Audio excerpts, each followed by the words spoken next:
Hello, Glenda Rodriguez and Margaret Annen presentation of Chapter 9, Evaluating Evaluations from Ingrid Guerra Lopez textbook Performance Evaluation. Evaluations entail studying and researching what can be improved for optimizing an organization's performance results. However, during the evaluation process, it may be human nature to unintentionally involve a researcher's or evaluator's bias or conflicts of interest. According to Guerra Lopez, a person's experiences or interests, political affinity, or personal purposes can influence the decision making in any stage of the evaluation design or report.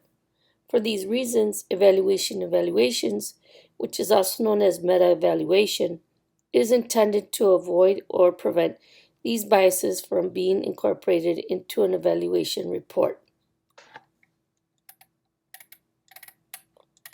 An organization better evaluation defines this evaluation model as reviewing an evaluation or meta evaluation that can be done before an evaluation or during the reviewing of the plan as a formative evaluation or afterwards as a summative evaluation prior finalizing the evaluation.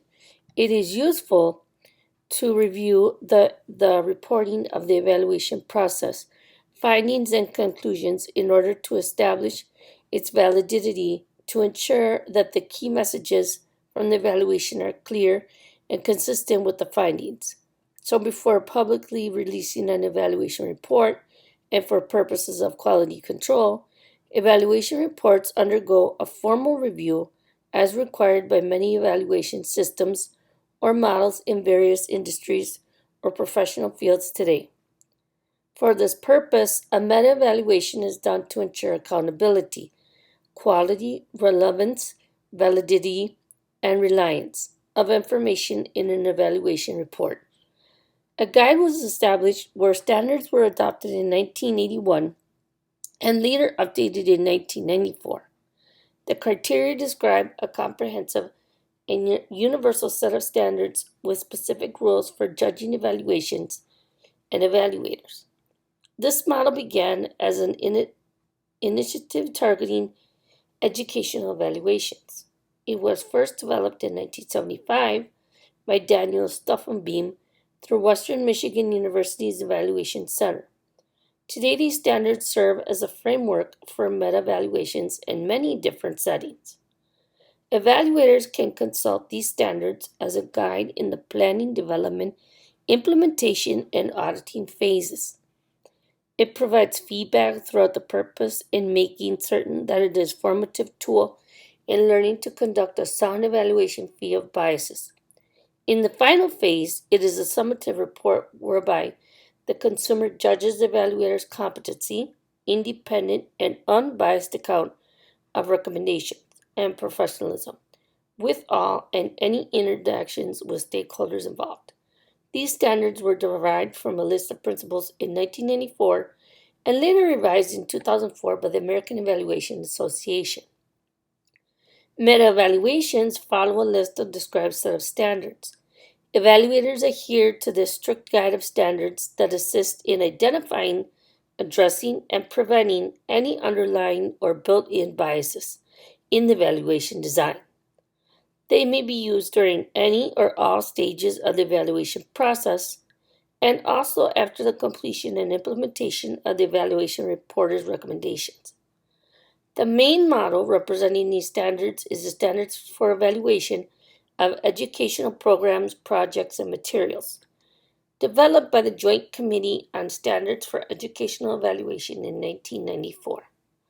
There are standards that encompass four main criteria, which are utility, feasibility, propriety, and accuracy. The utility standards ensures an evaluation is diligent in providing the information that the intended users need, such as clarity, timelessness, its impact, identification of stakeholders and values, and especially evaluator credibility. The propriety standards make certain an evaluation is conducted legally, ethically, and has total regard for the well-being or welfare of anyone involved in the evaluation process, and those who are impacted by the results. These standards were initially intended solely for educational training and customized specificity, especially for the use in the United States and Canada. However, today others have modified them to meet their target needs and uses. Researchers Hansen, Lawson, and Dunnett in 2008 concluded studies on meta evaluations and the federal government's new techniques for performing meta evaluations. Even though meta evaluations are rarely part of literature reviews, they tend to be used as an assessment performed retrospectively on completed evaluations. The methodology they used in their study was a concurrent meta evaluation. They found that this method allows continuous involvement throughout the evaluation in recording and reporting phases, physical presence during data collection events, and verification of the data from the evaluation externally. They conclude that this practice increases the assurance of improving evaluations and meta evaluations, while would in turn form a better bias for formative and summative evaluations. Other research comes from extensive work from distinguished meta evaluation evaluators, Stufflebeam and Shrinkfield. They emphasized that the theory and practice of evaluation was dependent on the evaluator, so a closer look at the meta evaluator was significant for it to be valid, reliable. Meta evaluators' qualifications are critically necessary in concluding meta evaluations to be free of bias in the process. In terms of strengths, one important part is trustworthy. The evaluation process has been around for a long time and is a trusted method to conduct evaluations properly. With that said, meta evaluation helps identify and address inherent biases which could present issues in research in terms of manipulating it in a way that doesn't reveal what really is going on. Furthermore, it can aid in providing conclusions and recommendations. With respect to flexibility, evaluating evaluations can be done while the investigation is going on or after it has concluded. In addition, it can be applied in terms of a formative or summative evaluation.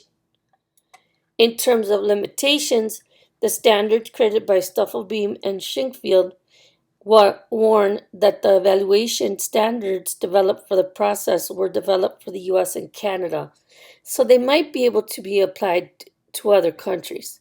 If another country wishes to utilize these standards, then they should assess the goals of their study as well as the desires sought.